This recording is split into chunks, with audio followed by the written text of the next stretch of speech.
આપની channel ABP અસ્મિતા હંમેશ એ પ્રયાસ કરે છે સરકાર સુધી સત્ય પહોંચાડવું.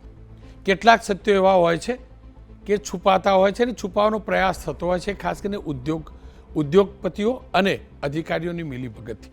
આજે બે ઇમ્પેક્ટની વાત કરીશ. આ તમામના વિશ્વાસના કારણે બે મુદ્દે જબરજસ્ત અસર આવી છે. પહેલો મુદ્દો સુરતનો છે. આપ તમામ લોકો જાણો છો કે જ્યારે વરસાદ પડેલો ત્યારે ધનરાજ બાગલે અહેવાલ પ્રસારિત કરેલો કે જે ડ્રેનેજનું પાણી છે, જે સ્ટોર્મ વોટરનું પાણી છે, એ પાણીની અંદર કેટલાક ઉદ્યોગપતિઓ કેમિકલવાળું પાણી અંદર મિક્સ કરી દે છે.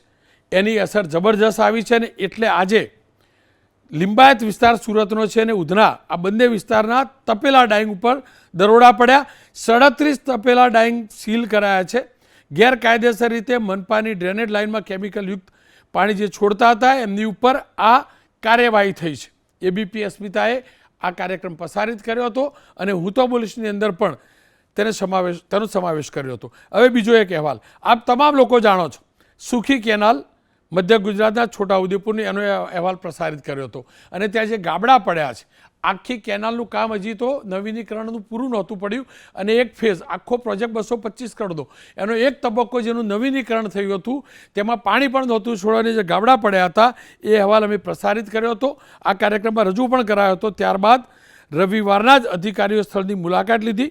પાઇપલાઇનના સમારકામની કામગીરી હાથ ધરાઈ છે, કારણ કે એવું કહેવાય છે કે કેનાલની દિવાલની બાજુ પાઇપલાઇન છે એના કારણે આ થયું છે.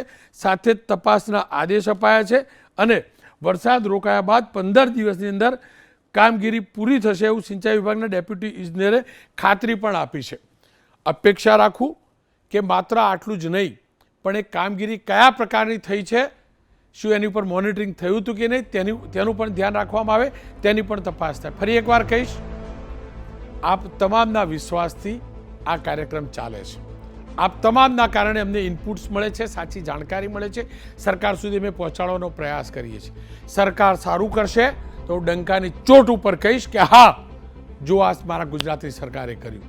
પણ જ્યાં ખોટું થતું હશે ગુજરાતના દીકરા તરીકે કહીશ હા, મારી ગુજરાતની સરકારે આ ખોટું કર્યું છે. બસ આ જ વિશ્વાસ મારા તમારા વચ્ચેનો યથાવત રહે એવી પરમ કૃપાળુ પરમાત્માને પ્રાર્થના.